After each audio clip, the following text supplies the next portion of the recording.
मजली दीदी के यहाँ आए 3 दिन हो गए थे। सुख सुविधाओं से भरपूर जीवन, शानदार बंगला, लेकिन हर जगह सीलन। एक अजीब सी गंध, कुछ ऐसे कि जिसमें सांस लेना मुश्किल हो रहा था। कभी लगता था सीलन की गंध है, कभी लगता दीमक की गंध है। हर दिन हर नए पल दीमक का साम्राज्य बढ़ता हुआ, दीदी जीजा जी के चेहरे से होता हुआ, दिलों से गुजरता हुआ उनके रिश्ते में घुसता जा रहा था। जीजा जी इतनी जल्दी ऑफिस क्यों जाते हैं? मैंने विड़ेत कुतरते हुए अपनी एक्सरे मशीन दीदी की ओर घुमाकर रख दी।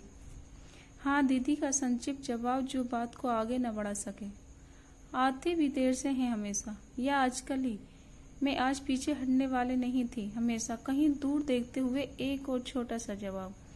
ये मेरी बहन नहीं थी जो मेरे सामने बैठी थी, लेकिन मेरे लिए अब बात घुमाना मुश्किल हो रहा था और बात करना भी। दीदी, क्या ये सब कैसे रहते हो आप और जीजू? नहीं जीजू ठीक है, आप ही हो ऐसी। मैंने आज जानबूझकर कुरेदा। तो क्या पकड़ में नहीं आ रहा है? हाँ, मैं ही ऐसी हूँ, स्पष्ट स्वीकारती। ये मेरे लिए अप्रत्याशित था। मछली दी को हमेशा आग का मानवीकरण ही माना गया।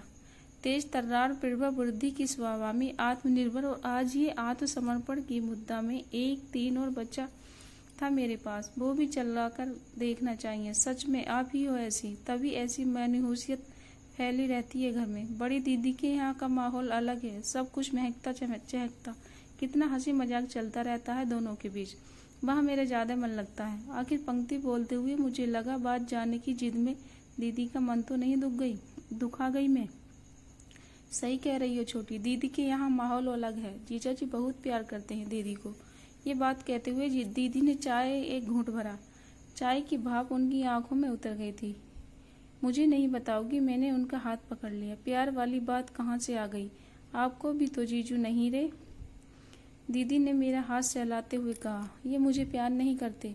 मैं अवाक रह गई। इतनी बड़ी बात दी इतनी सहजता से कैसे बोल गई? बहुत देर सन्नाटा बच रहा। दीदी संभालने की कोशिश कर रही थी और मैं उनके संभलने का इंतजार। उनके आंसू चाय में गिर रहे थे। चाय ठंडी होती जा रही थी और सीलन की गंध तेज होती जा रही थी। आपने कभी उनसे पूछा नहीं? मैंने बहुत कोशिश करके 5 शब्द उनके सामने रखे। इसमें पूछने जैसी क्या बात है? कारण मुझे पता है। दीदी ने मेरी ओर देखते हुए आंसू पोंछे। जानती हो छोटी, पति कभी भी अपनी पत्नी को नहीं, उसकी दुर्बलता को प्यार करता है। ये दुर्बलता उसके अहं को तुष्ट करती है और वो कुछ ऐसा महसूस करता है जैसे एक अंधे को हाथ पकड़कर सड़क पार करा रहा हो।